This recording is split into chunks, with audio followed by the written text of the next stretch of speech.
Pessoal, a gente chegou no momento do auge, assim, do simpósio. A gente vem comentando sobre diversos assuntos que estão muito interligados. Por que eu falo que é o auge? Porque esse é o momento que a gente acaba dando uma reunida em tudo que a gente aprendeu durante esse dia, das experiências que a gente trocou, porque nada mais, nada menos a gente está falando sobre, o dia todo, né, sobre inovações e tecnologias do setor cervejeiro. Então, a gente falou sobre lúpulo, falamos sobre envelhecimento de cerveja, qualidade, acabamos de falar sobre leveduras não convencionais. Então, isso tudo é inovação, é tecnologia. E antes de trazer os nossos convidados, a gente tem 3 convidados muito especiais para conversar aqui com a gente hoje. Eu queria trazer para vocês um pouco dessa visão da importância da inovação. Como eu comentei com vocês agora, a gente passou o sábado falando de inovações. Então, a inovação, ela realmente está no coração do desenvolvimento da cerveja, e ao longo do tempo a gente percebe que as inovações cervejeiras cresceram muito. Tanto é que a gente pôde perceber no dia de hoje inovações em produto. Por exemplo, um produto diferente que os nossos palestrantes citaram. Para fazer um produto diferente, não é só apenas o líquido, mas também tem o externo, o líquido tem embalagem, tem rótulo, tem até mesmo a criação de um estilo de cerveja, vai depender do seu público, da sua ocasião e o que você quer no resultado final. Então, a gente viu sobre isso, vimos com a palestra de qualidade, por exemplo. Inovação de processo, a gente também conversou muito sobre isso. Então, a gente trouxe os exemplos de que, às vezes, inovação no processo é também melhorar a eficiência de um processo que já existia. Então, por exemplo, a gente falou do dry hopping, a gente está falando sobre mercados de lúpulos especiais, lúpulos brasileiros, estamos falando também das maltarias especiais, a gente tem até, inclusive, a Robral aqui presente no evento com os maltes especiais deles, temos produção de equipamentos, temos toda essa complexidade das cervejarias, que inclusive agora estão incluindo as suas salas de maturação, que conversamos na palestra de envelhecimento de cerveja. Falamos sobre o modelo de negócios no comecinho da manhã, então o pessoal comentou sobre como viabilizar a produção através de brew pubs, cervejarias ciganas. Falamos também das cervejarias com os bares próprios, os grupos de cerveja que acabam facilitando essa associação cervejeira para influenciar e negociar melhor com o público, com o posicionamento de marca.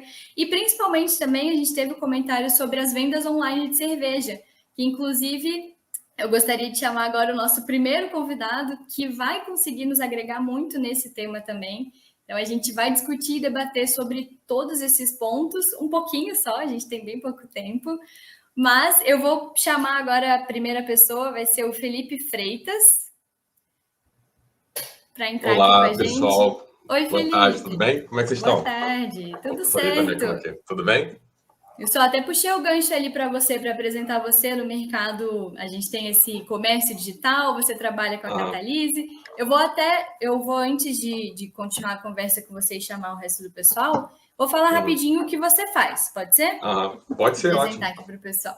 Então, eu tenho aqui que você é engenheiro químico pelo UERJ, mestre em gestão de inovação pela Escola de Química da UFRJ, especialista em marketing de cerveja, sommelier de cerveja, colaborador do site Lado Beer e é um grande entusiasta do mercado de cervejas, né? Então, tem experiência também no controle de qualidade da Ambev e todas essas experiências e competências acabam somando para a Catalyse, onde que você consegue oferecer, então, essa melhor inteligência de negócio para o mercado de cerveja. É isso, né? Exatamente, Júlia. Pô, super obrigado aí pela introdução. Assim, agradecer muito pelo convite também, está sendo um prazer estar aqui com vocês. E parabenizar vocês aí da GEL, que realmente está sendo um evento fantástico, assim, desde de manhã eu tô aprendendo muita coisa aqui, então para mim foi fundamental participar aqui como ouvinte, né, ao longo do dia. E agora dar minha contribuição também, né, que vai ser bem legal também, vou estar com pessoas aqui com trajetórias super interessantes aqui dentro do mercado de cerveja. Sim. Vai ser ótimo trocar com eles. E você comentou um pouco sobre vendas online, né?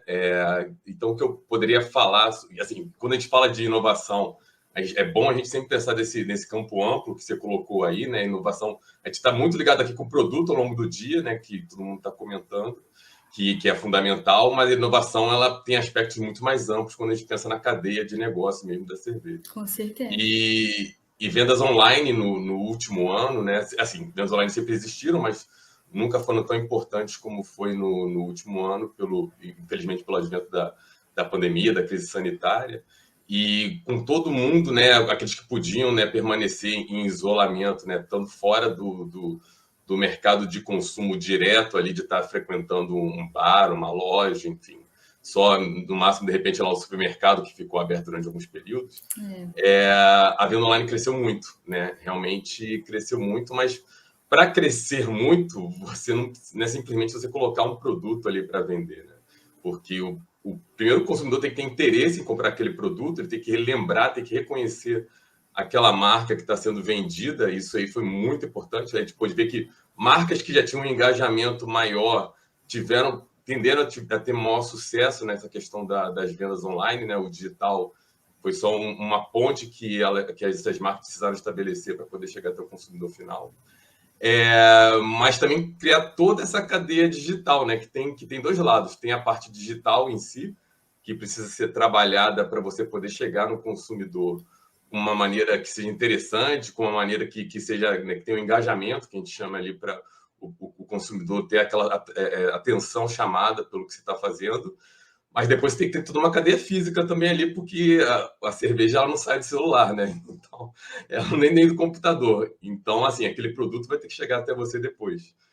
Então, assim, é uma complexidade grande quando a gente pensa nisso. Tem a ver com escala, tem a ver com desenvolvimentos prévios da sua cadeia ali, tem a ver com parcerias.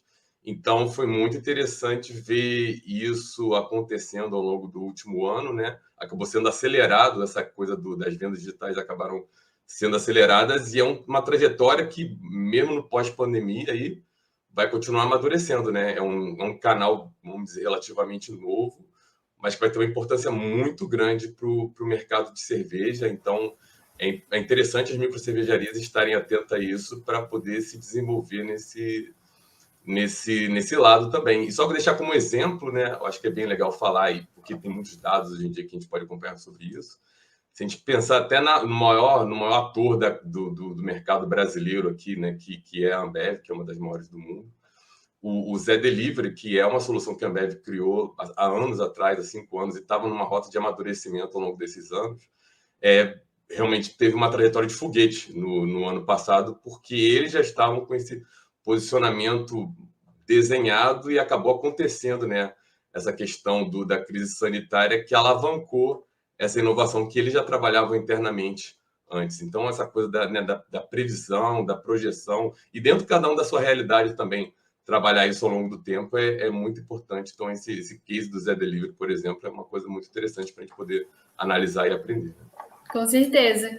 Isso, antes de chamar os outros convidados, só queria pegar isso que você comentou até a gente conversou isso nas outras palestras, de qual vai ser o nosso futuro, né? Então, eu estou muito acostumada a pedir pelo aplicativo. Inclusive, você comentou do Zé Delivery, eu pedi as nossas cervejas de degustação pelo Zé Delivery. Eu chamei, chegou aqui, muito cômodo, muito mais prático. E apesar de eu poder sair, me deslocar para o supermercado, para o empório mais próximo, essa provavelmente vai ser a minha realidade para o futuro também. Não só por conta da pandemia, mas por ter essa agilidade. Então, muito bom isso que você trouxe de nos planejar, né? As cervejarias, o pessoal que quer investir nisso em vendas na plataforma online, precisa se planejar, precisa ter toda uma estrutura para conseguir fazer isso dar certo e estar muito bem organizado, né? Muito bem colocado, Felipe, é verdade. Essa é a nossa realidade, eu acredito. Bacana. Agora, então, eu só vou chamar as outras duas pessoas para a gente ficar todo mundo aqui se olhando. Então, eu vou chamar agora a Laura Aguiar. Olá. Oi, Laura. Olá, tudo bom? Tudo bem, boa tarde. Boa tarde. Eu vou te apresentar aqui para o pessoal. A Laura, ela é técnica cervejeira pelo Senai, ela é mestre cervejeira pela Universidade da Califórnia em Davis, ela é sommelier pela Escola Superior de Cerveja e Malte, está há 13 anos na Ambev, está atuando atualmente como Head de Conhecimento e Cultura Cervejeira. E antes disso, ela até comentou comigo, ela passou pelo chão de fábrica, ela tem esse acompanhamento da produção, passou por diversos outros cargos na companhia, então, como supervisora, mestre cervejeira, gerente de qualidade e Head Industrial de Cervejas Artesanais. E um ponto bacana aqui é que a Laura começou como estagiária e hoje ela lidera uma equipe majoritariamente feminina. Que inspiração, viu, Laura? Muito obrigada Legal. por estar aqui.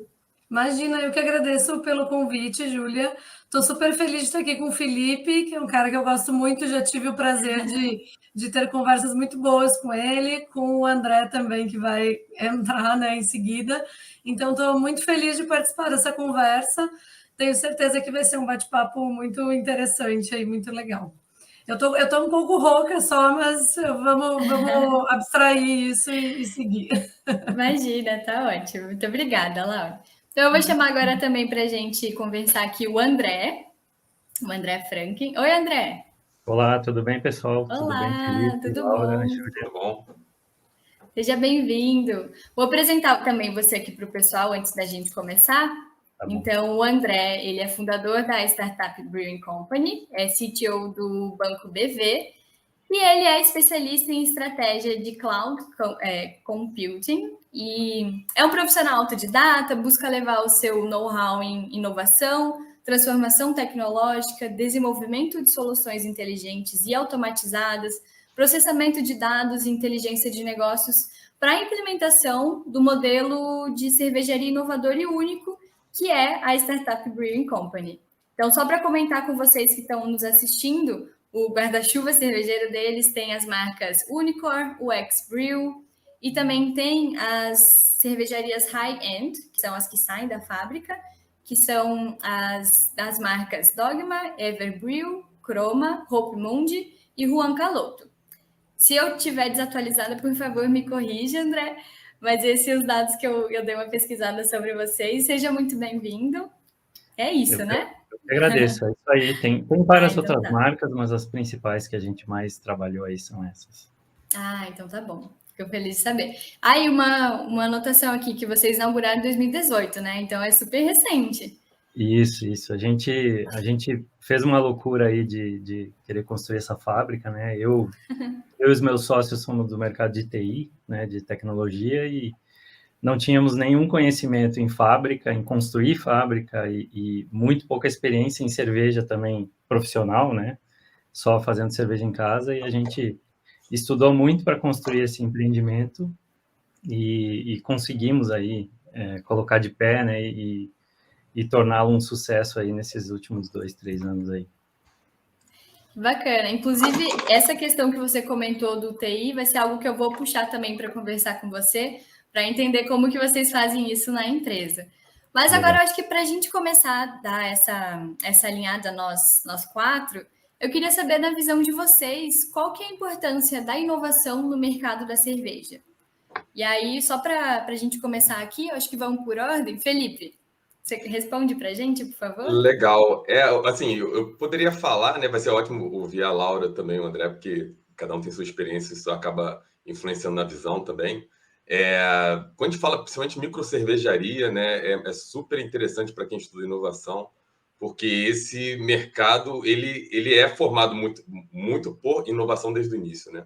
Então a gente tinha um mercado de cerveja que a gente podia falar, assim, principalmente quando eu falo isso, eu vou lembrar dos Estados Unidos, porque é um case que é fácil de estudar porque tem muito material, eles têm uma trajetória muito mais longa, né? Já é mais antiga do que, por exemplo, a gente está vendo no Brasil. Então, era um mercado muito comoditizado, né? A gente tinha a cerveja ali muito padronizada, né? Há uns 20 e poucos anos atrás, assim, você não encontrava muitos produtos diferentes daquilo. E os pequenos empreendedores, né? Que começaram... Hoje em dia a gente fala que cervejaria é fácil, né? Todo mundo conhece várias, já viu, mas imagina você chegar numa época que isso não existia. Então, o André falou sobre loucura aí, né? Imagina os loucos de quando eles nem tinham de onde dizer assim, em quem eu vou me inspirar para fazer isso? Não existia isso. Então, e eles queriam produzir cerveja de estilo diferente, mostrar para que tinha uma riqueza de diversidade que poderia chegar num público consumidor, mas também você tinha um público consumidor imaturo que não conhecia aquilo, assim, não sabia dar o valor, e na verdade assim, é um trabalho de dar valor para esse produto, que tem que ser feito ao longo do tempo, assim, sempre você vai ter consumidor que vai precisar desse empurrão, melhor, desse ensinamento aí sobre o valor que a cerveja tem. E então é um mercado que nasce com inovação. Lá atrás, de uma maneira muito aventureira, né? As pessoas aprendendo como fazer, mas o mais interessante ao longo do tempo é que eles foram amadurecendo como fazer aquilo de uma maneira mais eficiente, mais interessante, e poder chegar até o público final ali de uma maneira que fosse mais coordenada, né? Então, a inovação tem toda essa questão do ciclo de aprendizado ali, que não adianta você ficar só repetindo o que você faz desde o início. Você tem que aprender com o seu negócio e com o mercado que está acontecendo ao redor também. E os Estados Unidos deu uma aula. E eles continuam ainda evoluindo, porque eles sabem que tem muita coisa ainda para ser melhorada, e virou uma inspiração meio que para o mundo isso também. Isso é bem legal. É verdade. Muito bem colocado, Felipe. Realmente é o exemplo que a gente acaba mirando, né? E agora eu gostaria, então, de saber da Laura. Bacana. Concordo, assim, com tudo que o Felipe falou, né, de inovação. E acho que o Felipe trouxe um ponto no começo que eu acho importante também, de como a inovação é um conceito mais amplo do que inovação em produto, né?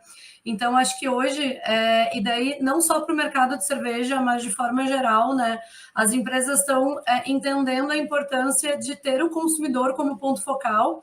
E quando você traz o consumidor para o ponto focal, não tem como você não falar de inovação, né? Então, assim, a inovação ela vai ser o que vai fazer com que as empresas continuem no mercado e continuem elevando, né? Não só a questão de portfólio, de novos produtos, mas de qualidade dos produtos que já existem, de conveniência para os consumidores, de experiência. Então, assim, acho que é legal a gente ter esse pensamento mais amplo, né? Eu que enfim, trabalhei com qualidade, trabalho ainda, né, com essa questão da qualidade dentro da produção e tudo mais, eu olho muito para a tecnologia com esse viés, né?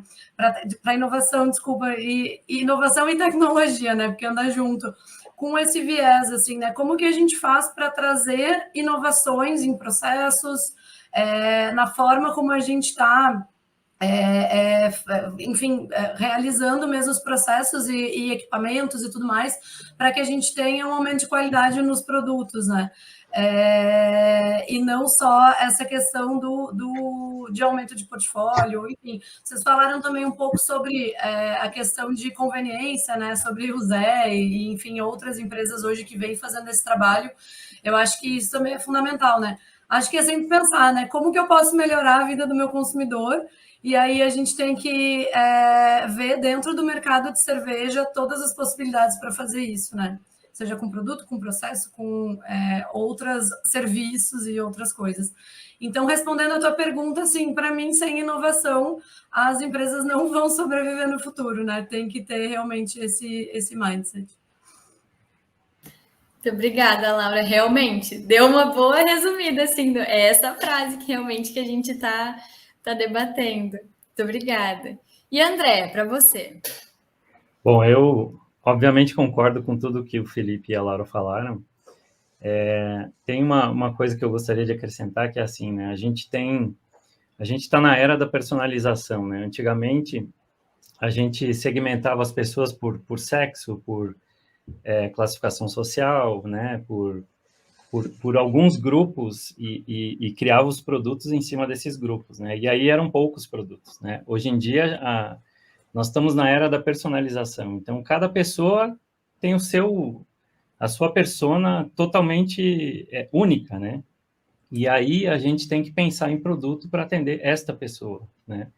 E aí grupos de pessoas parecidas com essas são muitos, são centenas, milhares, né, milhões. E aí o mercado se abre aí um leque enorme para personalização, para inovação, né, para ter uma quantidade enorme de produtos e conseguir atender todo esse público, né, na sua individualidade. Então, muito importante isso aí.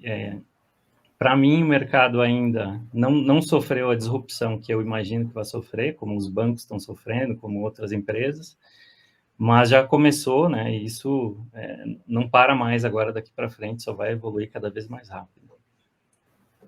É verdade, André.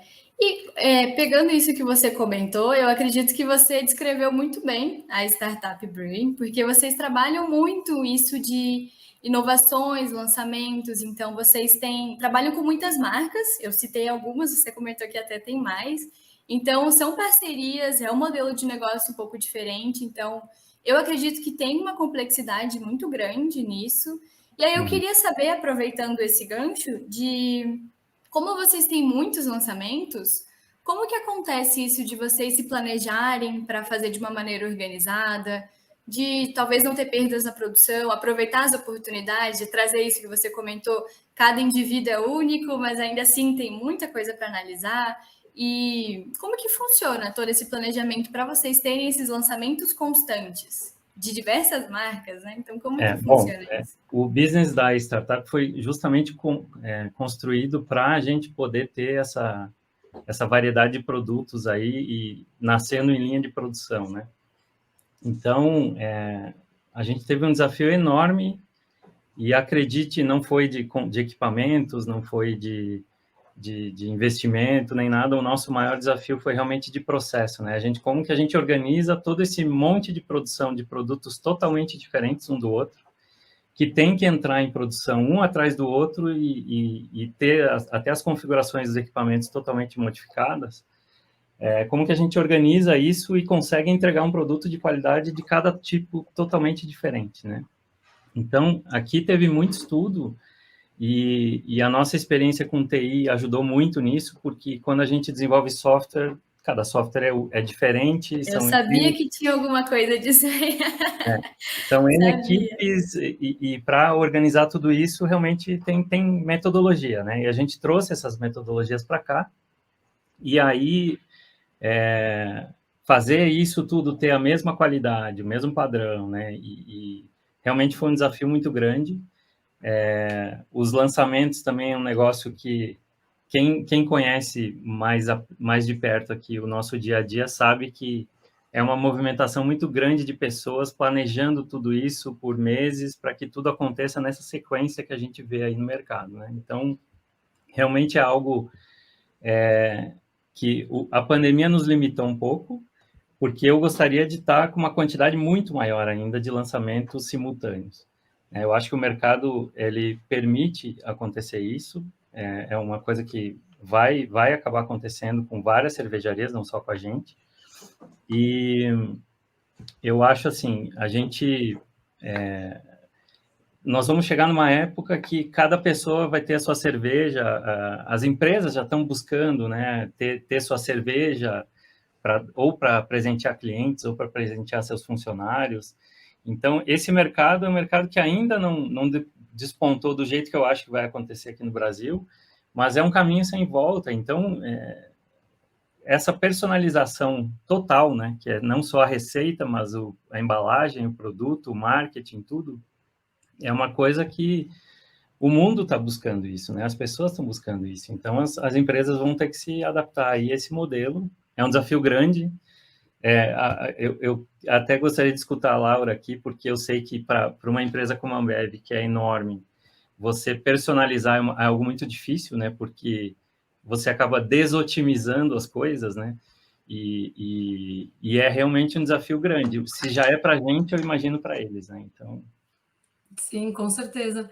E até é interessante isso que até uma coisa que tu falou antes, que eu até gostaria de falar também, assim, essa questão de que as pessoas estão buscando experiências diferentes, né? E assim, entendendo que a gente também, como empresa, entendendo as diferenças de necessidades de cada um, né? As pessoas não são as mesmas, elas têm necessidades diferentes, e a mesma pessoa, dependendo do dia, dependendo de como ela está, ela também tem necessidades diferentes, né?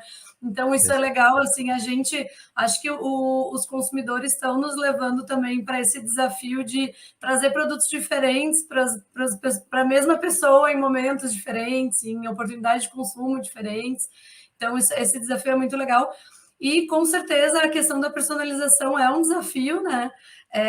A gente hoje tem uma cervejaria que a gente chama de cervejaria do futuro, que fica aqui em Guarulhos, né, que é uma cervejaria onde a gente tem testado algumas tecnologias, alguns processos, para a gente conseguir entender como personalizar em uma escala maior, né? Então, é um aprendizado, não é uma coisa fácil, né? Não é uma coisa que a gente vai ter uma solução do dia para a noite, mas a gente já vem testando algumas coisas com resultados interessantes, assim, porque realmente o futuro é esse, né? Cada vez mais produto personalizado e um portfólio cada vez mais abrangente, assim, para momentos de consumo diferentes, para... eu digo até que é o humor da pessoa, né? Se a pessoa está feliz, ela vai consumir uma coisa, se ela está precisando de um afago, ela vai consumir outra coisa. Então, acho que é isso. E mais até do que só... claro que a gente está aqui falando de cerveja, mas quando a gente fala de bebida, né? A transformação que a gente está tendo aí também com as novas gerações, nessa questão de experiências e também ter outras bebidas e desenvolver outros processos, né? Então, é um dos maiores desafios, eu acho, que a gente tem hoje quando a gente fala de produção em grande escala de futuro, né? Acho que é isso. Ó, você ficou me devendo de me levar lá na Fábrica do Futuro, hein? Não, tô devendo e agora a gente consegue levar, né? Assim, estamos vacinados e com cautela ainda, então agora a gente já consegue, com certeza. E, enfim, Felipe também está convidado, Júlia. Ótimo. Eu ia falar que era me escalar também para essa aí. Com certeza. Campinas é pertinho aqui de Piracicaba, é um pulinho. Estamos de portas abertas. Que bom. Mas realmente, como vocês comentaram, é inovação em cima de inovação e todos os temas que a gente trabalhou hoje no sábado também estão em função disso. Então, não só de produto que vocês comentaram, mas a gente acaba trabalhando o produto, mas sempre pensando no consumidor final, no que você quer atingir no final. Então, qual é meu público? Então, realmente trabalhar com os dados, como o André comentou, e isso é muito importante, e realmente eu percebo que é bem difícil. Até queria saber também da Laura, aproveitando que você estava falando, a gente falou da importância da gente estar planejando a inovação, né? Não adianta a gente só realmente estar com uma ideia muito boa e botar em ação. Eu acredito que até por isso que vocês têm essa cervejaria, para fazer um teste, ter certeza se vai dar certo, se vai atingir as expectativas que vocês têm.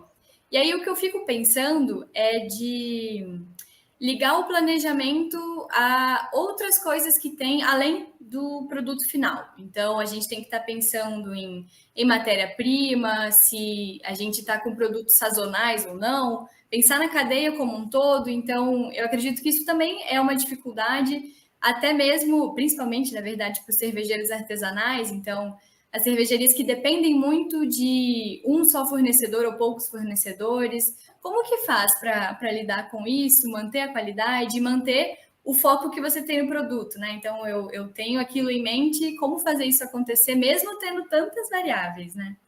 Isso. Hoje, quando a gente fala do planejamento mesmo do futuro e dessa questão da inovação, de quais são os produtos ou quais são os processos, isso passa por toda a cadeia, né? Então, você precisa... a gente hoje faz um trabalho que a gente fala, né, do campo ao copo, que é justamente trabalhar as matérias-primas. A gente tem um time do agro, que é um time que cuida, então, no campo do entendimento do plantio de cevada, como que a gente faz para cada vez mais aumentar a qualidade da cevada que está sendo colhida, para a gente poder fazer o malte. Todos esses processos que eu falo tecnológicos também dentro das maltarias para a produção de maltes com maior qualidade cervejeira, né, ou com as características que serão necessárias para os processos. A gente atualmente também a gente tem, enfim, lúpulo, né, plantações de lúpulo fora do Brasil, mas atualmente a gente começou também uma plantação dentro do Brasil para entender como que essa matéria-prima vai se comportar aqui, como que a gente pode também contribuir de forma geral com o ecossistema para a gente ter um plantio de lúpulo no Brasil considerável, né, porque a gente sabe que hoje é uma proporção ainda muito pequena. Então, acho que a gente vem olhando, e é interessante, né? Porque essa mentalidade da inovação, ela passa também por uma questão de você entender como você contribui, no caso da Ambev, que é uma grande empresa, para o mercado de uma forma geral, né? Porque a gente precisa fazer com que o mercado se fortaleça para que a gente possa ter mais pessoas entendendo sobre cerveja, querendo consumir cerveja. Então, acho que hoje a gente vem olhando... E é engraçado porque eu estou falando aqui, estou pensando na minha cabeça outros projetos que nem são relacionados a produto especificamente, mas que visam justamente alavancar mercado e fazer com que as pessoas entendam mais sobre qualidade, pensar mais sobre isso, trazer essas discussões para dentro do ecossistema, né? Então, eu falo isso porque hoje eu estou numa área que olha muito para isso, né? A gente criou a área justamente para trazer essas discussões, a própria Academia da Cerveja. Quando você pensa na Academia da Cerveja... Eu ia comentar, é justamente isso, né? Não tem a ver com inovação de produto, mas assim, é um lugar para fomentar conhecimento. Né? Se a gente conhecer mais, se a gente puder falar mais sobre isso, a gente certamente vai ter mais ideias, vai melhorar processos, tecnologias, vai alavancar, e para todo mundo que estiver ali participando, né? Então, é interessante. Acabei indo para o outro lado, desculpa, fui me lembrando. Imagina. Mas é isso mesmo, o nosso bate-papo é justamente isso. A gente vai captando umas coisas e vamos tentando falar um pouquinho de cada coisa. Muito obrigada. Mas é exatamente isso, assim, da gente conseguir olhar para toda a cadeia. Então, por isso que eu até achei importante trazer esse ponto de qualidade e de outros aspectos que não são necessariamente uma receita diferente ou um produto diferente, que é importante também, tá? Então, é importante toda essa inovação de portfólio e de outros produtos, até porque aqui no Brasil a gente está ainda numa caminhada quando a gente fala disso, né? Então, o Felipe trouxe o ponto do mercado americano, que, enfim, já está nessa caminhada há mais tempo do que nós, e já tem uma discussão mais ampla sobre essa questão, né, do que é cerveja. Acho que aqui no Brasil a gente ainda está num momento onde a gente precisa conversar muito ainda com o consumidor para explicar sobre a cerveja, para explicar sobre qualidade de cerveja, para que ele possa fazer melhores escolhas também, né? E possa entender também que cerveja é um conceito muito amplo, né? Acho que hoje a gente ainda está no início dessa conversa, assim. E eu gosto de falar sobre isso porque é grande parte do meu trabalho hoje, né? Tentar entender como que a gente conversa com o consumidor, porque quando a gente conseguir fazer isso, eu acho que dentro para o mercado artesanal também é muito interessante, porque a gente consegue fazer com que as pessoas entendam esse conceito mais amplo e queiram consumir outras cervejas também, queiram ter outras experiências, né? Então, eu acho que passa por toda essa cadeia, desde matéria-prima, de processo, de produto final e de relacionamento com o consumidor, né? Com o cliente, enfim, com o mercado. Falei pra caramba. Com certeza. Não, mas você tocou bem nos pontos que a gente queria trazer mesmo para a discussão, porque antes só queria comentar que, inclusive, o pessoal que está nos assistindo, eles estão realmente fazendo parte dessa cadeia de querer aprender mais, de querer estar trocando conhecimentos. Do chat aqui tem experiência de cada um. Então, a gente perguntou de onde eles são, qual que é a relação deles com a cerveja, e é muito bacana de trazer que, às vezes, nem são da área de alimentos, de química, são pessoas que se interessaram por algum motivo por essa área, estão aqui, estão investindo nisso, em um negócio próprio, ou até mesmo só como passatempo, né? Então, é muito bacana a gente ter essa, porque esse é um dia que traz muitas informações sobre muitas coisas, mas principalmente é um lugar onde você consegue perceber de onde eu posso tirar as informações quando eu tiver alguma dúvida. Então, o pessoal conheceu os palestrantes, está conhecendo vocês. Então, caso eu precise de algo, eu tenho alguma dúvida sobre alguma coisa, então já sabe as fontes que são confiáveis de tirar as informações sobre isso. E quem sabe, às vezes, mandar um e-mail, tirar alguma dúvida. Os palestrantes também foram bem abertos para isso. E tocando agora no ponto... Oi, eu ia falar isso agora com você. Eu queria só complementar um pouco o que o André e a Laura falaram, né? Que é bem interessante. Com certeza, eu ia passar para você já. Essa parte que o André falou de personalização, né? Que realmente é a doideira imaginar, mas não duvido, né? Aquela coisa de chegar exatamente no que o cliente quer ali, no consumidor quer no final, né? E quando a gente fala de inovação, é sempre... Assim, a gente tem em mente que inovação é um tópico a ser tratado, meio que a gente fala sociotecnologicamente, né? Então, tem toda a coisa da produção da tecnologia, do que pode ser planejado, do que está meio que um pouco mais na sua mão, né, da gestão, mas requer muito de entendimento da ponta final ali. O que a ponta final está preparada para receber? Que tipo de mercado, de meio que a gente está vivendo agora? As microcervejarias que existiam já no Brasil há 10 anos atrás, elas viviam uma realidade que é totalmente diferente da realidade de hoje. Não que aquela realidade delas morreu totalmente, mas ela virou só uma camada do que existe, do que as redes cervejarias artesanais no Brasil estão fazendo hoje em dia. Então, você estar acompanhando como é que está a evolução do seu público consumidor, a evolução de muitas outras, às vezes, questões até que estão fora do mercado de cerveja, né? Questões sociais que estão acontecendo e estão mudando a cabeça das pessoas. Então, isso é muito importante. E como é que isso conversa com meus recursos internos, né?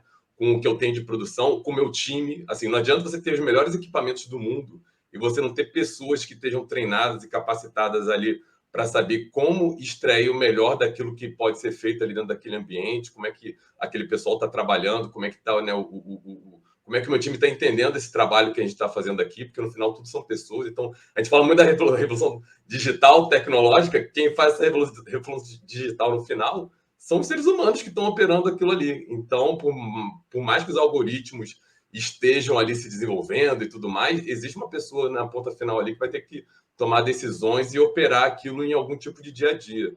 Então, isso é fundamental quando a gente fala de inovação também. A Laura está falando de questão de qualidade, né? Assim, tem pessoas que têm um maior conhecimento sobre como tratar a qualidade dentro da cervejaria e, de repente, pessoas que têm menos. Então, aquelas pessoas que têm menos vão precisar ser continuamente treinadas ali sobre o que está acontecendo para você manter aquele nível de qualidade. E quando você quer fazer uma coisa muito, né, inovadora, você ter a ideia do risco que você está tomando. Então, essa coisa que o André falou, de conhecer o que o público final ali está querendo, o que ele está preparado para absorver. Então, você tem que meio que medir isso, e quem faz isso no final são os seres humanos. Então, quando a gente fala de inovação, né, eu aprendi muito hoje aqui ao longo do dia da questão tecnológica e tudo mais, mas a gente tem que entender um pouco também do mercado para estabelecer essa ponte, né? Senão o que seria uma inovação vai morrer dentro de casa, assim, né? Ela não chega no ponto final. Essa é uma questão muito importante para a gente sempre analisar.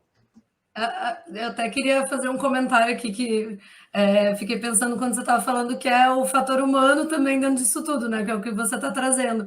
E o fator humano dentro e fora da cervejaria, né? Então, claro, fora com o consumidor e entender o que esse consumidor precisa ou quer, enfim.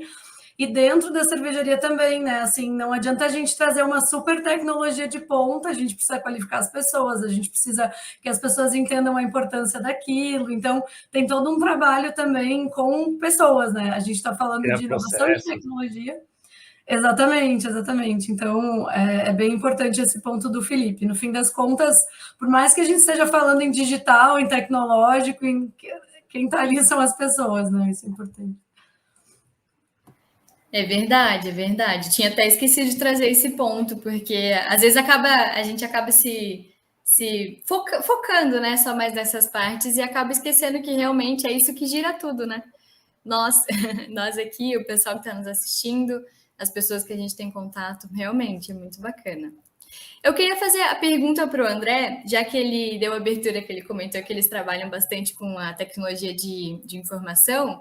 Eu queria trazer, então, para esse lado de entender como que a tecnologia de dados, como a tecnologia que vocês usam ali na startup, principalmente, como que ela está influenciando no mercado da cerveja artesanal, principalmente. Como que você vê que isso está se dando? Bom, a gente tem algumas vertentes aqui de tecnologia que a gente usa, né? Então, vai desde a tecnologia para a gente descobrir o que os consumidores estão buscando, né? A gente tem algumas ferramentas que a gente desenvolveu que buscam informações sobre o que está se consumindo na internet, né? De cervejas. Então, tem uma ferramenta nossa que a gente consegue mapear o mercado e entender como os consumidores estão se relacionando com a nossa marca e com as marcas concorrentes nossas, né? Então, essa informação para a gente é muito importante. E ela vira insumo tanto para o comercial com leads qualificados aqui, por exemplo, bares que têm todas as cervejas concorrentes e não tem a nossa, comercial vai lá e bate lá na porta e vende a nossa cerveja lá. bem como também que tipos de cerveja estão mais sendo consumidas naquela época, que como a gente trabalha com personalização de cervejas, né, a gente faz muitas das nossas cervejas, elas são feitas uma vez apenas e nunca mais, a gente tenta entender como que é a época que a gente está vivendo, e a época que eu digo é esse mês, ou mês que vem, entendeu? Não é nada muito longo. Então, o que nós vamos fazer nesse mês?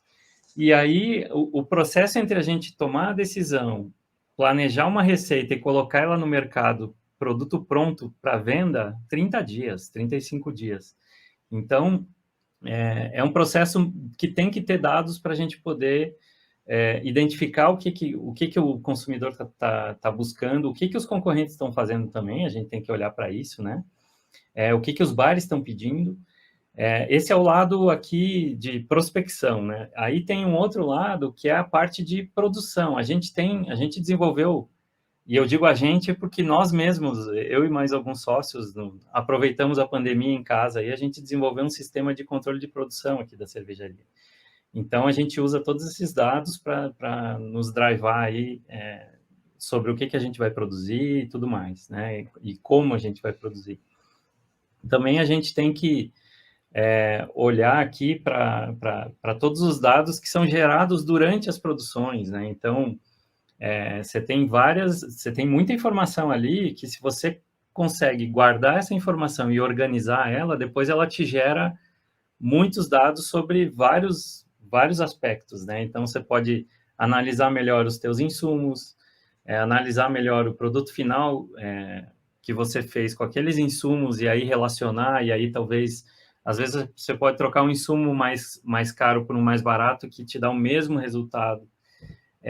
Para isso tudo, a gente precisa de dados, né? Então, e aí, por fim, em termos de tecnologia, também tem a parte de automação da fábrica, que é uma coisa que também traz uma padronização melhor dos produtos, né? E também redução de custos operacionais, né? Então, você tem várias vertentes aqui de tecnologia que, quanto mais utilizada, mais vai te ajudar a fazer um produto melhor, mais adequado ao teu cliente. Até se eu puder fazer um comentário, achei bem interessante esse ponto dos dados que o André trouxe, porque, assim, acho que às vezes quando as pessoas pensam em tecnologia, pensam também em máquinas, sei lá, fazendo o processo, substituindo as pessoas, ou alguma coisa nesse caminho. E na verdade, a tecnologia ela ajuda muito mais nesse caminho de trazer dados confiáveis para que as pessoas possam tomar as melhores decisões, né? Então, quando a gente fala isso, sei lá, alguma tecnologia, por exemplo, em fermentação, que ajude a ter um monitoramento melhor do processo e do que está acontecendo ali, para que você consiga, ao longo do tempo, ir melhorando, então, a tua fermentação, ou melhorando determinados aspectos, né? Então, isso é interessante. Acho que a tecnologia hoje está nos ajudando muito com o controle de processo mesmo, e ajudando as pessoas, acho que ajuda também as pessoas a gastarem menos tempo com coisas que não são tão necessárias, para que elas possam gastar mais tempo com essa análise e melhorando processos, né? E outro aspecto que eu acho interessante falar, que assim, eu acho que a gente vem numa evolução também, que eu acho que é natural do mercado cervejeiro, assim, e eu vejo isso aqui no Brasil de alguns anos para cá, assim.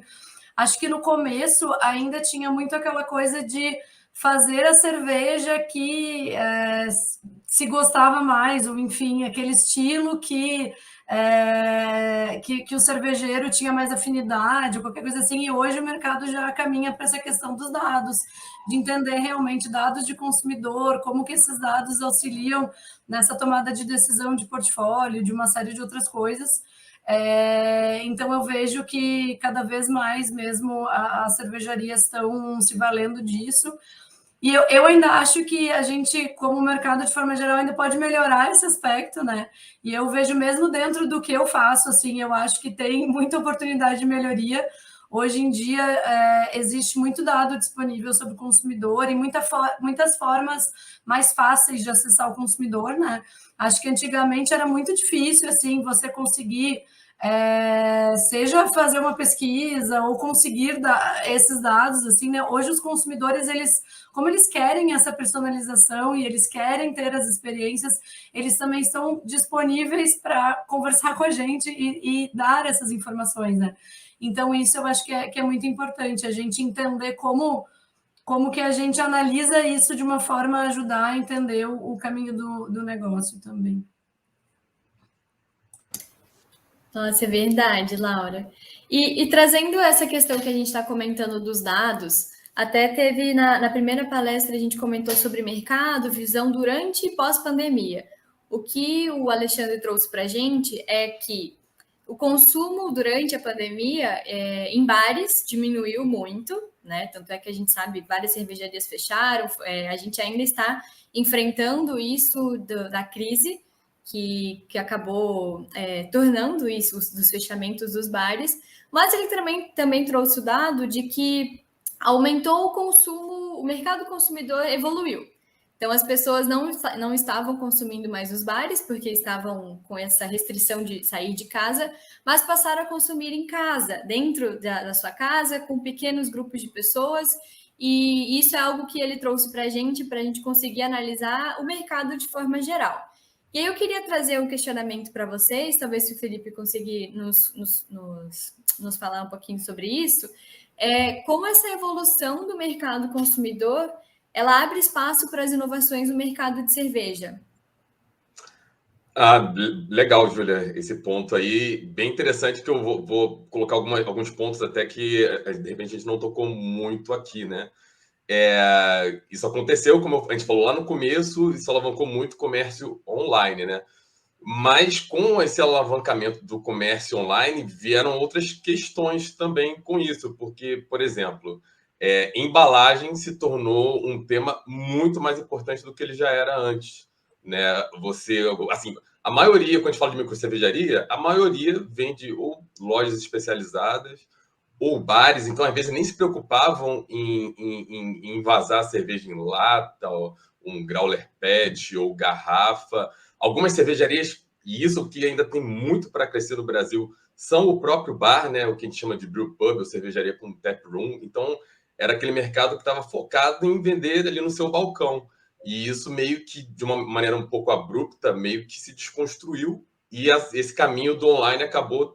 Assim, quem conseguiu sobreviver é porque conseguiu implementar o online de alguma forma. Às vezes as duras penas, às vezes de uma maneira um pouco menos dolorosa, né? Mas isso cresceu muito o interesse por embalagem. E o interessante disso, né, do ponto de vista de analisar mercado, é que essa disputa de embalagens não ficou restrita ao mercado de cerveja. Então, o próprio mercado de cerveja acabou tendo que disputar embalagem com milhões de outros tipos de produtos aí, né? Então, com certeza o André deve ter vivido isso até, assim, faltou lata, faltou garrafa, faltou caixa de papelão. Quando falta alguma coisa, o preço sobe. Então, você vê um número de variáveis que precisaram ser tratadas e, assim, microcervejarias são pequenas empresas, elas não têm um suporte gigantesco financeiro para poder ir pensando o que vai fazer para poder se recuperar. Assim, e uma coisa que me impressionou muito, né, que foi...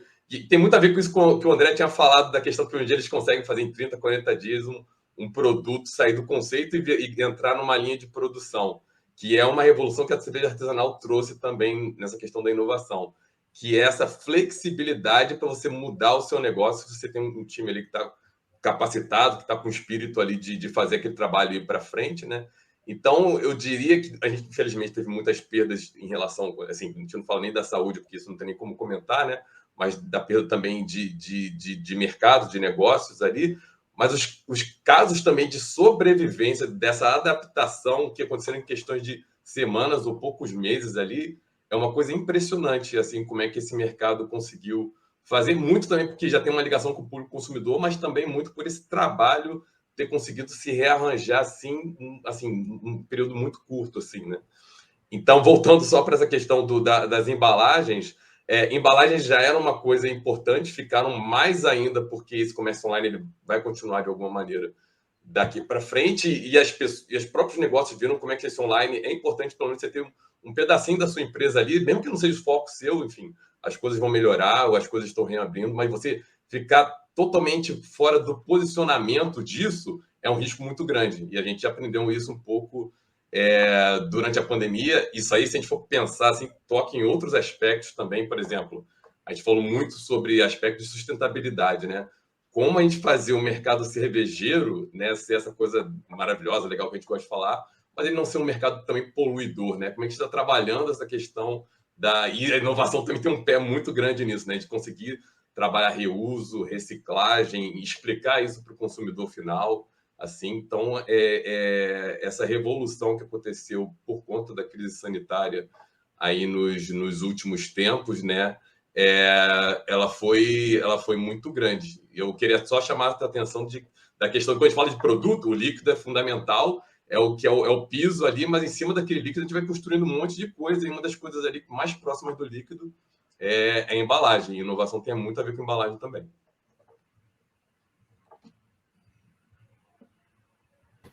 Com certeza, Felipe. E agora você comentou da sustentabilidade, eu percebo, só fazendo um adendo assim, no mundo do destilado, que inclusive a Mariana, que estava fazendo a palestra aqui com a gente, ela está trabalhando na IVE Destilaria, e eles estão pensando muito nessa questão da embalagem com refil. Eu nunca tinha visto uma garrafa de destilado em latinha para fazer como refil. Isso é totalmente inovador, mas também pensando não só em aproximar o público, de trazer novidade sempre, mas também com esse da sustentabilidade, da gente tentar pensar cada vez mais nisso e estar trazendo para o nosso consumidor, explicando o motivo disso. Por que não fazer a garrafa de vidro muito mais bonita, né? Então, é muito bacana e eu percebo que o mundo da cerveja também está cada vez mais preocupado com isso, principalmente as grandes cervejarias, e isso eu acredito que impacta positivamente em todos nós da cadeia, né? Então, os consumidores, as pessoas que fazem cerveja em casa. Então, eu acredito que isso é muito importante mesmo da gente conversar também. E aí agora, a gente está 4 horas agora, pontualmente, e eu queria saber de vocês, cada um, se tem alguma contribuição ainda para dar, algum ponto que vocês acham que seria bacana a gente puxar, trazer aqui para o pessoal, para a gente começar a finalizar, para a gente finalizar, né, a nossa mesa redonda, que tem muito tema para a gente falar, muita questão mesmo. Tudo que vocês falaram, a gente pode ficar aqui o dia todo, o sábado inteiro conversando. Mas agora a gente vai fazer depois a degustação guiada, então fiquem à vontade para dar as contribuições de vocês. O que mais vocês têm para falar para a gente? Posso começar? Pode. Eu vou só pegar o gancho da sustentabilidade ali que você falou.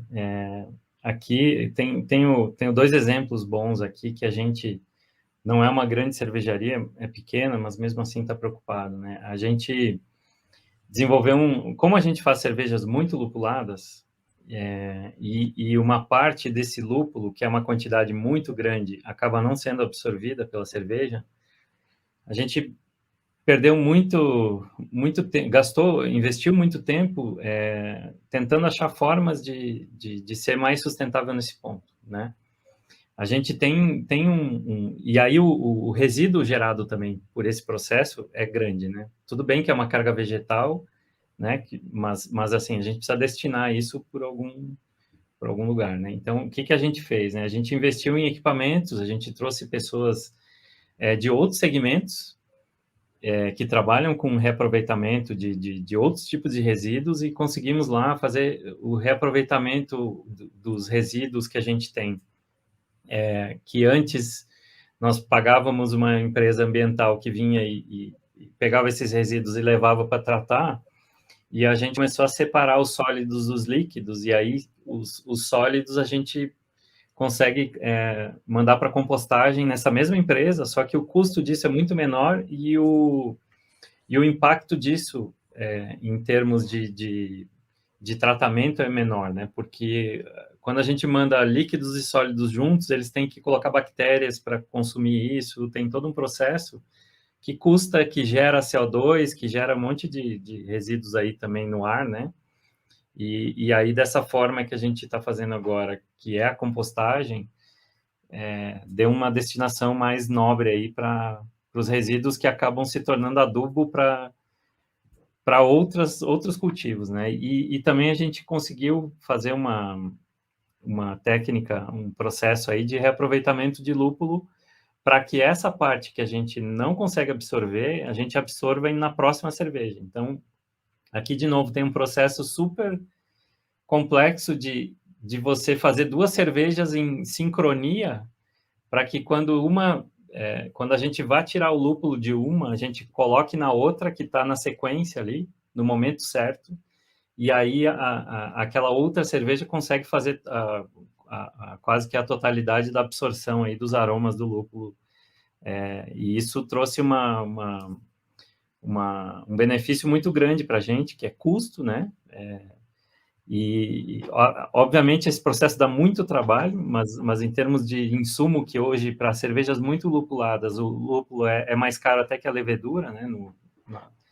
Na prioridade ali dos custos dos insumos, isso aí trouxe uma coisa muito legal. E todo mundo que eu consultei achavam que não era muito possível de se fazer isso, porque ia gerar um monte de problemas para a cerveja, né? E aí a gente, no fim, persistiu e foi até que a gente conseguiu fazer. Então, eu acho que para ser sustentável não precisa ser grande, não precisa ter dinheiro, né? Precisa ser persistente e ter criatividade. Então, acho que esse é um recado aí, até para os em casa aí. E muito planejamento, né? O que você comentou não é nada muito fácil. Então, não é porque está trabalhando com resíduo, né? Com descartes, por exemplo, que você vai tratar como se fosse nada demais, né? Tem que ter planejamento também. Muito obrigada, André. Quem mais? Laura, Felipe? Aproveitando, então, o gancho aqui até, acho bem legal o ponto que o André trouxe, porque, às vezes, sei lá, não é por ser uma micro cervejaria que você não pode pensar nisso e não ter essa preocupação. Então, acho muito legal. Acho que a startup faz um trabalho muito bom com essa coisa de pensar também fora da caixa, em todos os aspectos. Então, é muito legal o André ter trazido esse ponto. Dentro da Ambev a gente tem uma frente grande de sustentabilidade também. Eu não vou falar aqui todos os aspectos, mas convido quem tiver interesse em conhecer aí no nosso site, né? Lá a gente tem aberto todos os nossos compromissos de sustentabilidade, algumas das coisas que a gente faz. A gente também aprende muito com as microcervejarias. O próprio André, a gente já tinha conversado sobre isso, trocou também ideias sobre o assunto internamente, né? Então, acho que é muito bacana também essa troca e aprendizado. Então, eu não sei se a gente já está dando tchau também, então só queria agradecer novamente o convite e dizer que eu fiquei muito feliz, assim, muito bom passar um pouco do meu sábado à tarde com vocês três. São pessoas, né, o André e o Felipe, pessoas que eu admiro muito aí do mercado. Então, muito obrigada também. Obrigada, Júlia, né, pelo convite e tudo mais. Foi um grande prazer. Imagina, eu que agradeço.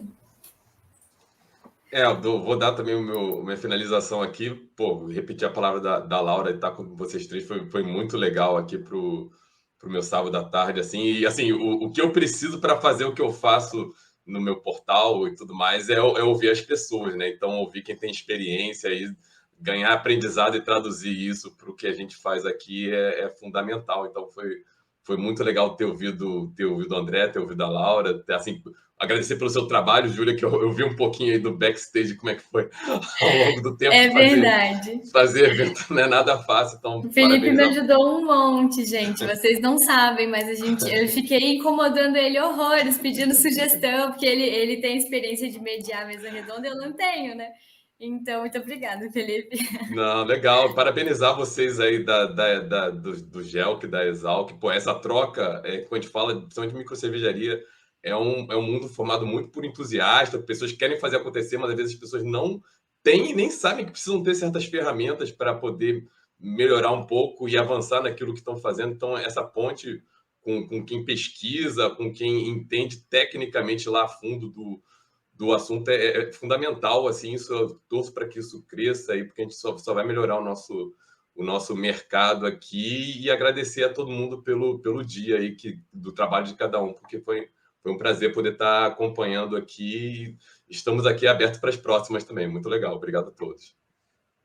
Bom, vou me despedir também, então.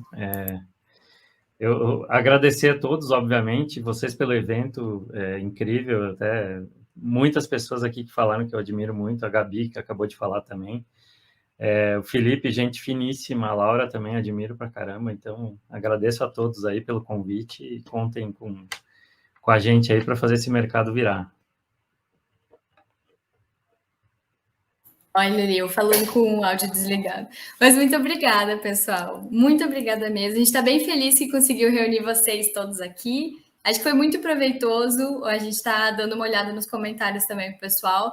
Não conseguimos trazer as perguntas, porque as perguntas a gente já foi elaborando conforme os nossos seguidores, os nossos inscritos, né? No caso, os inscritos são os seguidores. Foram dando sugestões para a gente, então já está mais ou menos baseado nas dúvidas do pessoal. E é isso, eu só tenho a agradecer e estão convidados também para ficarem aqui na degustação. A gente vai chamar agora a Cláudia, a gente vai seguir o simpósio, vai finalizar do jeito que todo cervejeiro e cervejeira ama, né? Então, nada melhor do que aprender cerveja no final degustando uma, não é mesmo, Cláudia? Olá! Oi, pessoal, boa tarde, tudo bem? Tudo certinho aí? Oi, boa tarde, Cláudia, tudo bem? Eu vou apresentar você para o pessoal aqui. Aqui, então, pessoal, a Cláudia é mestre cervejeira, sommelier de cerveja e professora da Academia da Cerveja. Então, a gente vai estar muito bem acompanhado agora nessas degustações. E eu passo a bola, então, para você, Cláudia, como que você pretende fazer. Pode me falar que eu vou providenciando aqui para você o que precisar. Tá bom. Bom, eu trouxe o material de trabalho aqui, né, de um difícil trabalho, que é degustar, avaliar um pouquinho as nossas cervejas. Então, a gente vai ter hoje aqui 3 cervejas.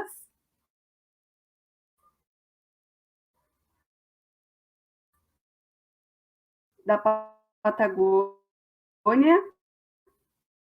Então, a gente vai avaliar a... Você me escuta bem aí, né, Júlia? Agora sim, até ia perguntar. Tinha dado uma travadinha. A sua imagem está um pouquinho diferente do seu áudio, mas agora voltou. Pode seguir. Tá bom. Então, a Amber Lager vai ser a segunda. E a terceira que a gente vai avaliar é a Patagônia Weiss. Então, antes da gente começar, eu queria só comentar um pouquinho o que a gente avalia quando a gente degusta uma cerveja, né? Então, a gente fala que é usar os nossos sentidos para avaliar o produto, né? Para ter a percepção usando todos os sentidos. Então, geralmente, o primeiro sentido que a gente usa é a visão, quando a gente avalia a cerveja já no copo. E com o sentido da visão, a gente já olha a coloração, se é uma cerveja de um estilo que ela é límpida, translúcida, ou se ela é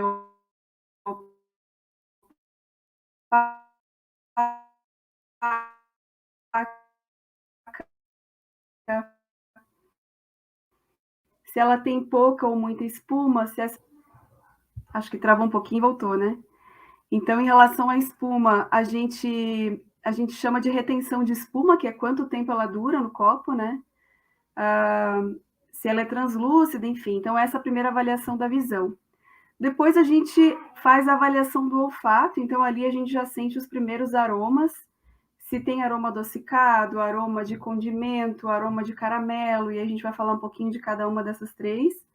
E aí depois a gente dá um gole e aí faz a avaliação gustativa, onde a gente vai avaliar muitas coisas. O nível de amargor, se é uma cerveja muito ou pouco amarga, se ela tem uma carbonatação alta ou baixa, o corpo, né, que a gente fala da cerveja, que é o quanto ela preenche a boca, então uma cerveja mais encorpada ou menos, a gente também avalia aí. Ela pode ter acidez ou não, ter um toque de dulçor, então o que a gente fala que são os sabores básicos, né? O amargor, se é salgada, se é doce, se é ácida, isso a gente também sente avaliando pela gustação.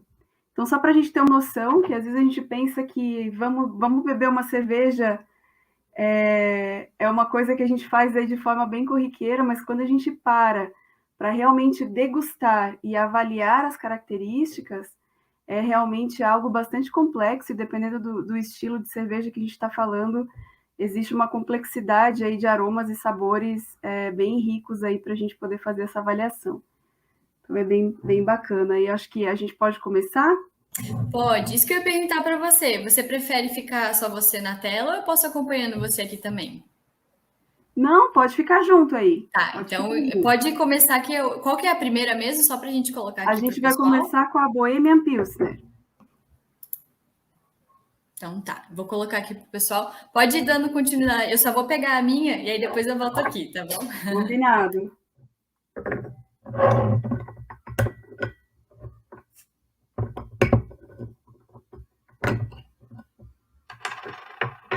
Então, pessoal, eu vou servir ela aqui.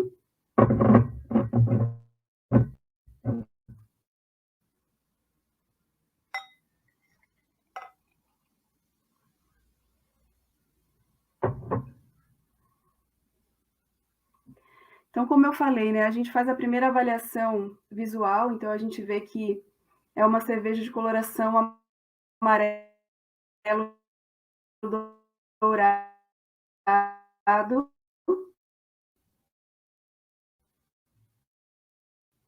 Tem uma formação legal de espuma, com uma retenção bacana, também uma espuma bem bacana. Ela tá bem gelada, então suou um pouquinho o copo, mas ela é uma cerveja bem translúcida. E aí, para fazer a avaliação olfativa, a gente muitas vezes faz alguns movimentos de rotação curtos com o copo. E aqui nessa cerveja, a gente consegue perceber um aroma bem marcante de malte, lembra um pouquinho um aroma de biscoito e até casca de pão. Então, ela é um aroma bem maltado mesmo. E aí, agora a gente dá um gole, o suficiente para preencher toda a boca e poder fazer a avaliação gustativa.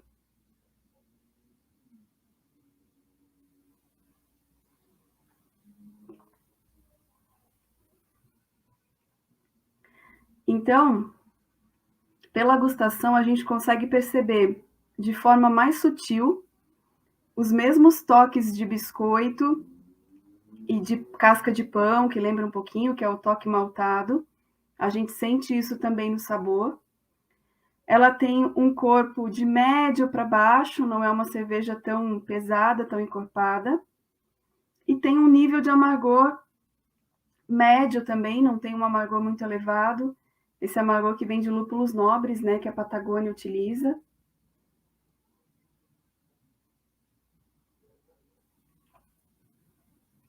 A acidez é algo que também não é pronunciado nela, então é uma acidez bem leve, bem tranquila também. E o amargor tem o que a gente chama de amargor remanescente, que fica um pouquinho depois que a gente dá o gole.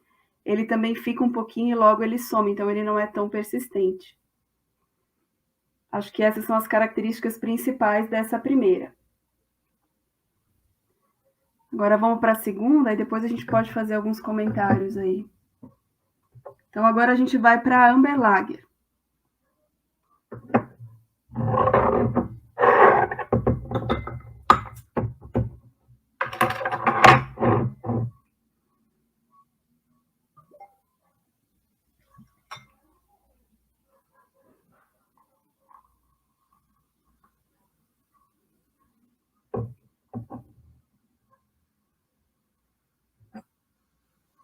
Ó, no aspecto visual, quando a gente compara a primeira, essa aqui já tem uma coloração bem mais acobreada, mais para avermelhada, né? Coloração âmbar. Então, ela tem essa coloração mais avermelhada, mais cobre. A espuma muito semelhante à primeira, uma espuma com boa formação e boa retenção. Também é uma cerveja translúcida, né? Brilhante. E aí, vamos ver o aroma.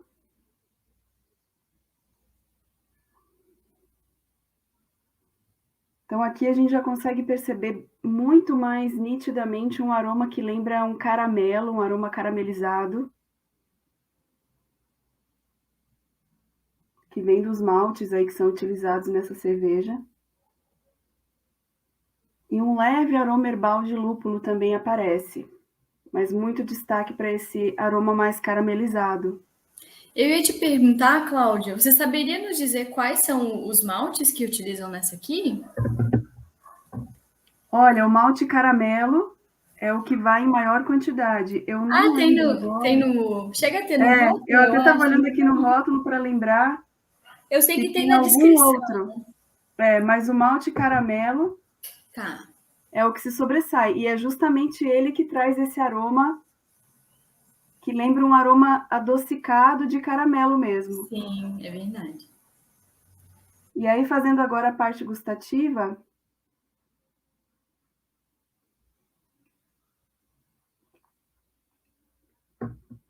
ó, a gente já consegue perceber, a gente também percebe esse toque caramelo no sabor, e aí ele já traz umas notas sutis, mas dá para perceber umas notas adocicadas já. Isso tudo por conta do malte caramelo. Nível de amargor semelhante a Pilsner, um pouquinho mais leve até. Ele nem fica persistente depois que a gente termina o gole. O nível de carbonatação é bom, é uma carbonatação alta. E o corpo eu acho que é parecido com a primeira, de médio para baixo, não é uma cerveja tão pesada, tão encorpada. Uma cerveja leve até. Mas realmente o que se sobressai nela é esse aroma caramelizado do malte, que também traz essas notas sutis de dulçor no sabor. E o que muda principalmente é essa questão do malte ou tem mais uma outra coisa? Porque elas mudam bastante, né? Até de uma para outra. Geralmente o malte e o lúpulo é que trazem características bem diferentes, assim. Nesse caso aqui, a maior diferença entre as duas é o malte caramelo, que muda bastante. Bastante. E traz esse toque caramelizado e esse leve dulçor aqui para a Amber Lager.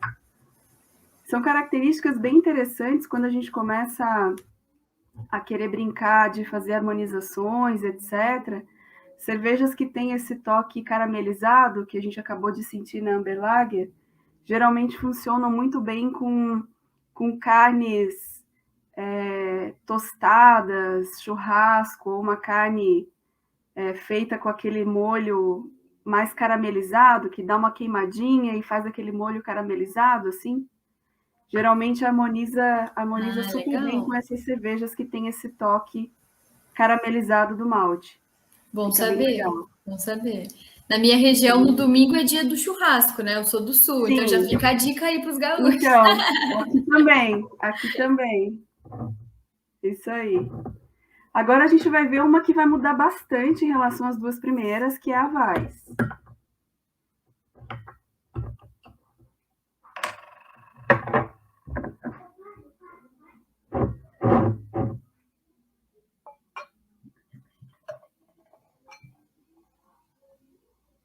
Aqui no aspecto visual a gente já vê a diferença gritante.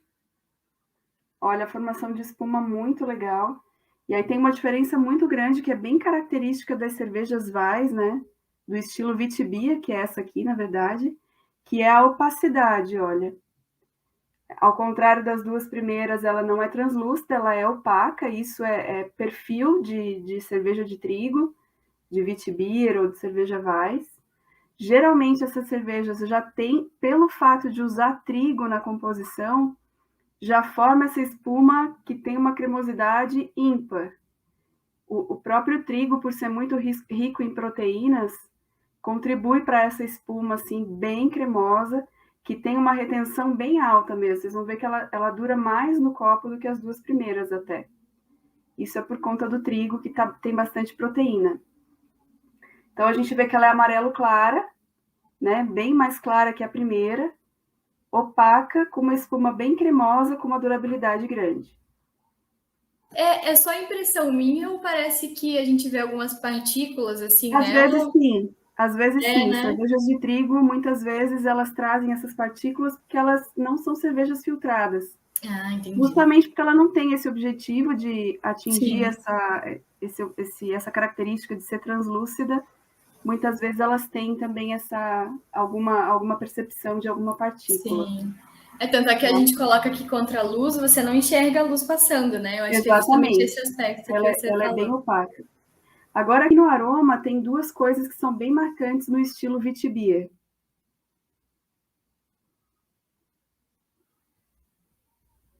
Essa cerveja, assim como outras marcas do mesmo estilo, utiliza casca de laranja e semente de coentro. Então, ela traz essa característica bem presente no aroma da casca de laranja e do coentro. É um aroma bem condimentado mesmo.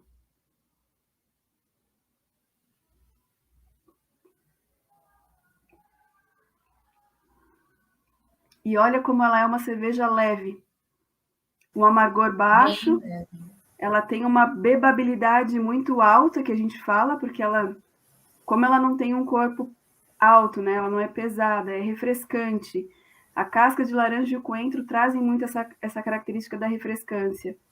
E também tem um amargor baixo, é muito mais fácil beber em quantidade, né? Então a bebabilidade dela assim, é bem alta. É verdade. Geralmente esse tipo de cerveja que traz essa característica condimentada do coentro, da casca de laranja, refrescantes, harmonizam super bem com frutos do mar. Então é uma combinação que dá bastante certo. E até com sobremesa. Às vezes a gente acha que cerveja com doce não tem nada a ver. E Verdade. a gente já fez algumas Pensa brincadeiras por nisso. aqui. Exatamente. E aí você harmonizar com uma tortinha de limão. E aí você tem o cítrico da tortinha, o cítrico que está presente de forma sutil aqui pela casca de laranja. São coisas que combinam também, dá para fazer brincadeiras bem legais aí. Muito bacana, é algo que a gente normalmente realmente não harmoniza com isso, uma boa sugestão. Mas é isso, acho que tá aí 3 cervejas bem diferentes, né? Ó. A Amber Lager do lado da Viti, né? O quanto a cor, a opacidade é diferente. Agora aqui do lado da Bohemia Pilsner. Então ela realmente é bem pálida, bem diferente mesmo as 3, né? São da mesma família e filhos diferentes uns dos outros. Com características diferentes, bem marcantes. Eu acho que a primeira é uma cerveja bem, de novo, né? O maltado bem presente, o que lembra a casca do pão, é uma cerveja assim bem tradicional, né? O estilo Pilsner. Aí a segunda, já bem marcante essa questão do malte caramelo. E a terceira do estilo Viti, né? Que tem essa característica do condimento, que eu acho que é o que mais ressalta nela aqui. Muito bacana. A gente tem uma pergunta aqui do Isaías. Eu acho que a gente tinha comentado da Amber Lager harmonizar. Eu acho que ele não pegou com o que harmoniza. Então, vamos lá. A Amber Lager, a principal característica dela aqui é esse toque do caramelo. E aí, carne assada, carne ensopada, até mesmo estrogonofe, que acentua a caramelização da carne, harmoniza bem, acho que é uma jogada legal. Um assado, até mesmo de carne de porco, que deu aquela caramelizada na carne, assim. Então, depende muito do modo de preparo, mas quando a gente tem uma carne preparada que vai por esse lado do caramelizado, dá uma jogada legal com esse toque caramelo, do malte caramelo que ela tem. Muito legal. Eu acho que eu não peguei qual que você comentou o tipo do malte da primeira, da Pilsner? A primeira, aqui ele dá o destaque para o lúpulo que vai nela, o lúpulo da Patagônia. Eu acredito que o malte é o malte Pilsen mesmo. Sim. Deixa eu ver se ele fala aqui. Até mesmo pela cor dela, que é bem mais clara, eu acredito que deva levar apenas o malte Pilsen. Não vou te dar 100% de certeza. Porque sim, não, imagina. Mas só para saber, muda o malte comparado com o da Amber Lager. Sim, aqui provavelmente é só o malte Pilsen, na Amber Lager já vai o malte caramelo, e na Viti Beer, além do malte, leva trigo também na composição. E agora eu fiquei pensando, quando a gente lê o rótulo da Weiss, eu até tenho experiência própria, eu conheço uma pessoa que ela leu assim, cerveja com laranja e coentro. Mas eu não gosto de coentro. E aí, como que a gente faz para... Você sabe que eu também não gosto. Eu também não gosto de coentro na comida. Não. Tem gente que gosta e de muito, né? Mas Sim. aí é que tá, dependendo de onde esse condimento tá, ele tem tudo a ver. Eu acho que tem tudo a particularmente, ver. apesar de não gostar de coentro na comida, eu sou fã desse estilo de cerveja. Ah, olha só, gente. Eu acho que o equilíbrio dela como um todo, porque não é o coentro sozinho que se sobressai. Sim, A característica da cerveja como um todo fica muito bacana. Então, a combinação de tudo que tem aqui junto com o coentro é que deixa ela desse jeito, né? Então, quando você degusta coisas de forma separada, você pode até não gostar de algum ingrediente ali, mas quando você junta tudo, você tem uma combinação de sabores que te gera um segundo sabor, que não é o sabor das coisas somadas. Quando as coisas se combinam, né, na culinária, muito assim, na cerveja também não é diferente, forma outros sabores. Então, aqui, ele está aqui, mas ele não se sobressai. Eu acho que se ele não tivesse, não deixaria tão boa como é o estilo Witbier. Então, acho que a característica geral dela de ter esse toque condimentado e ser super refrescante, acho que tem muitos fãs, né? Eu sou uma das fãs desse estilo de cerveja. Que bacana. Então, próxima vez eu vou falar, experimenta primeiro para dar uma chance, né? Exatamente. Ah, aqui, ó, o Odenei, ele comentou qual a indicação para quem é vegetariano. Ele, inclusive, se eu não me Da engano, ele Amber tá com Lager, será? isso. Eu Tá, acho que é, porque a gente comentou do churrasco, das carnes. tem uma dica aqui que eu já testei, porque assim, gente, ó, a harmonização, a gente quando aprende harmonização, existem as regrinhas básicas lá que a gente aprende de amargor alto ajuda a cortar gordura de uma comida muito gordurosa. Então, tem regrinhas básicas que fazem a gente, que guiam a gente, mas na verdade a gente precisa testar as coisas e entender o que funciona. Muitas vezes alguém pode indicar uma harmonização legal e você não achar que ficou tão bacana, sabe? Então, é brincando mesmo e testando que a gente vai vendo, poxa, isso aqui ficou muito legal. E aí, por coincidência, eu já fiz uma harmonização de Amber Lager com risoto ao fungo. Então, ele também traz um pouco essa, não necessariamente de caramelo, mas o aroma que o molho fungo tem casa super bem com esse aroma caramelizado dela. Então, é uma dica que eu lembrei agora aqui, porque eu já fiz, a gente pode testar outras coisas, mas acho que ou um risoto ou um macarrão com molho fungo também fecha bem com essa característica caramelizada dela. Muito bacana, é bom saber. Fica aí a dica, então, para os vegetarianos. Legal. A Helenice tem uma dúvida aqui também. Para conseguir degustar e identificar os sabores, é necessário fazer uma preparação antes? Qual seria? Sim, na verdade, a gente, para ser degustador, a gente faz um treinamento, na verdade. A gente faz um treinamento no início de tudo, e mesmo fazendo esse treinamento, a gente precisa se manter calibrado. Então, a gente faz o treinamento e depois, com uma certa periodicidade, mensal ou a cada 2 meses, a gente se recalibra naquilo. Como que esse treinamento funciona? A gente compra cápsulas de flavors que podem estar presentes em cerveja, e essa cápsula ela é colocada propositalmente numa cerveja Pilsen bem básica, assim, que não tenha características fortes de muita coisa. Coloca essa cápsula ali e basicamente a gente é apresentado para o flavor. E a gente vai lá e faz um trabalho de memorização. Olha, isso aqui é o acetato de isoamila, que lembra banana. Aí você vai lá e memoriza. Ok, entendi. E assim você é apresentado para uma gama gigantesca de flavors que a gente pode ter aí em cerveja, nos diferentes estilos. Vai fazendo esse trabalho. Quando a gente começa a ser apresentado para isso em concentrações mais altas, para a gente aprender, depois a gente começa a receber esses flavors em concentrações menores, para ir realmente treinando o nosso cérebro. E aí tem alguns exercícios de embaralha tudo e agora tenta identificar o que tem em cada um. Então, é bem legal, é bem interessante, mas é muito memória sensorial. A gente vai memorizando, vai aprendendo o que é, e aí começa a ser degustador. Geralmente, a gente degusta com outro degustador que já tem mais experiência durante a rotina, vai fazendo essa discussão para ir criando experiência mesmo. E aí, essas cápsulas são apresentadas para a gente com uma certa periodicidade para a gente manter essa calibração.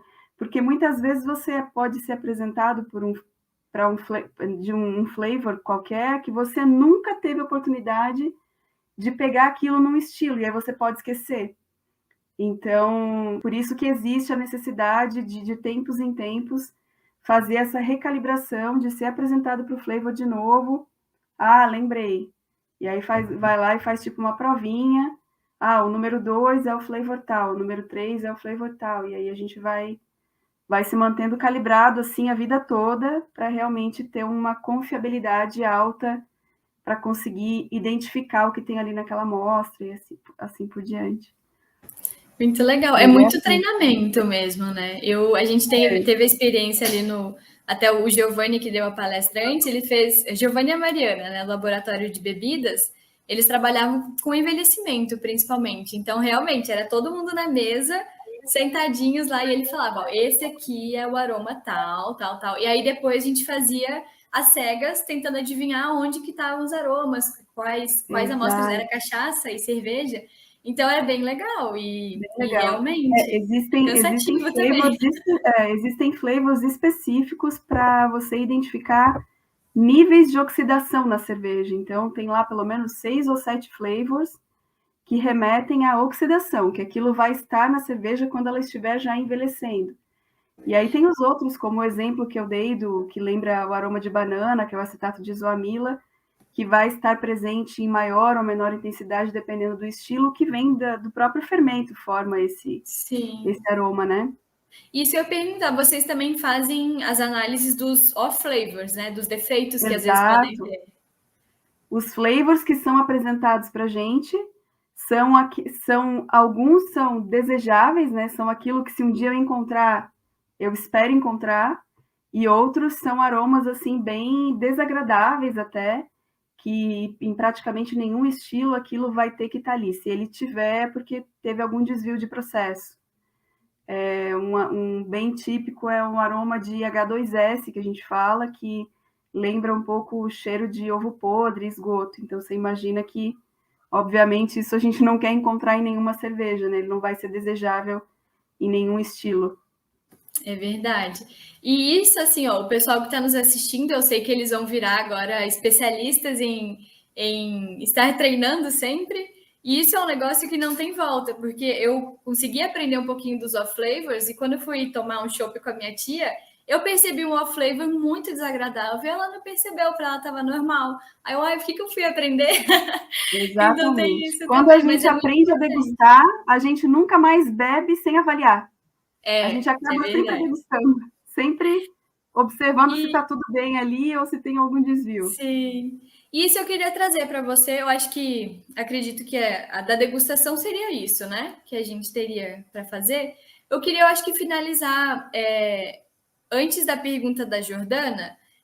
Qual que é a importância da gente ter essa degustação no dia a dia do cervejeiro, da cervejeira, em grandes e pequenas cervejarias? Qual que é a importância da gente ter isso? Então, eu acho que, assim, independente do tamanho da cervejaria, a análise sensorial, que a gente fala, né, a análise sensorial, que é a degustação, primeiro que não tem nenhum equipamento da cervejaria menor, a mais moderna, não tem nenhum equipamento que possa substituir a degustação, a análise sensorial. Por quê? Ela é a reação humana frente ao estímulo que essa amostra traz.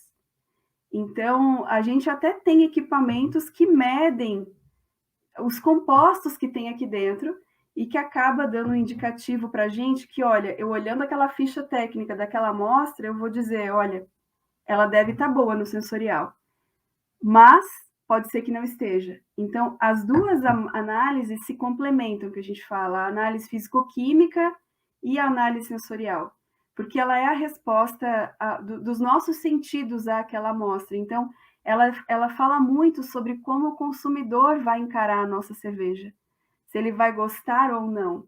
Então, ela é fundamental e insubstituível. Então, eu gostei dessa palavra, insubstituível. Insubstituível. Você pode ter o cromatógrafo mais moderno do mundo e você pode, se fizer só análise ali, colocar cerveja no mercado, você pode estar entregando uma cerveja que o consumidor não vai gostar. porque tinha algum desvio ali que apenas fazendo a degustação você poderia perceber. Sim. E outra coisa, né? Quando a gente faz análise sensorial, essa parte aqui é a mais legal, degustar o produto acabado, geladinho. Não é só isso que a gente degusta, né? Então, É importante não dizer. degusta só a parte mais legal. A gente Sim. também degusta água pra caramba em vários pontos da cervejaria. E a água, tem hora que você olha assim, não tô com vontade de tomar tanta água. E aí tem uma bancada com 15 amostras de água para você avaliar. Então, a gente degusta água, a gente degusta todas as matérias-primas, porque se você usar um malte, por exemplo, com característica defumada numa cerveja que não é para ser defumada, você vai ter defumado no produto acabado final. Então, essa característica naquele malte passa a ser um desvio. Você não pode usar aquele malte para esse estilo. Então, degustar matéria-prima, degustar água, degustar o fermento, a cerveja ao longo do processo de elaboração, né? Ela fermentada, ela maturada, ela depois de filtrada, se é que é uma cerveja filtrada, e aí, por fim, ela dentro da garrafa ou da lata, como está indo para o mercado. Mas, assim, são muitas etapas e todas são importantes, até porque se no meio do caminho você encontra um desvio, dependendo do desvio, ele pode ser corrigido. Existem formas de corrigir o Isso desvio. é muito importante. Então, imagina se você degustar só lá no final, aí de repente você já tem um lote de produção gigante com todo aquele problema, e dependendo do problema, você é de chorar, mas você vai jogar fora. Sim, entendi. Muito importante mesmo. Como você falou, não tem substituição, né? Não tem. É isso aí. E agora, só pegando esse gancho, então, a pergunta da Jordana, se eu não me engano, como que a gente faz para a gente estar aptos para isso, né? Não só degustador, mas como você comentou, não só degustador da cerveja, mas também para poder auxiliar em todo esse processo, ou para quem quer fazer em casa. Então, como que a gente pode se especializar, ficar aptos para isso? Existem alguns cursos cervejeiros que fornecem que treinam as pessoas para serem degustadores. O formato é sempre esse que eu compartilhei com vocês, né? São cápsulas de reagentes de grau alimentício que são colocados nas amostras. Isso é apresentado para você e você é treinado memória sensorial mesmo. Dentro da Ambev, a gente faz internamente os cursos de formação dos degustadores que a gente tem por planta, né? Então, cada cervejaria nossa tem um painel lá que pode variar de 15 a 30 pessoas, geralmente, dependendo do tamanho da produção, e a gente mesmo compra essas cápsulas e faz internamente esses treinamentos de habilitação dos degustadores. Um detalhe que eu não comentei, que sempre é muito importante, é a parte de exames médicos. Todo mundo que faz parte de um painel de degustadores e que oficialmente, né, profissionalmente, degusta cerveja com frequência, é bem importante também fazer o acompanhamento de exame de sangue, exame de fígado, etc., para garantir que a gente não vai ter nenhuma interferência com problema de saúde para nenhum degustador. Então, isso também é um ponto que a gente controla.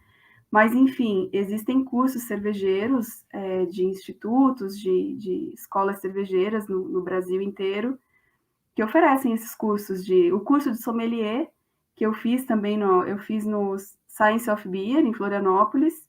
Eles também dão o curso de degustador, mas tem outras escolas cervejeiras que também oferecem esses cursos. E tem curso específico de degustador, que não necessariamente o de sommelier. Olha só, muito legal. Muito importante saber, não sabia que tinha todos esses exames. Aqui, o Pedro, acho que para a gente encerrar, vamos mais essa pergunta. O Pedro comentou assim: nos comentários o pessoal falou sobre testes de aceitabilidade. Como seria essa preparação para este público não treinado? Ai, que legal. A análise sensorial, ela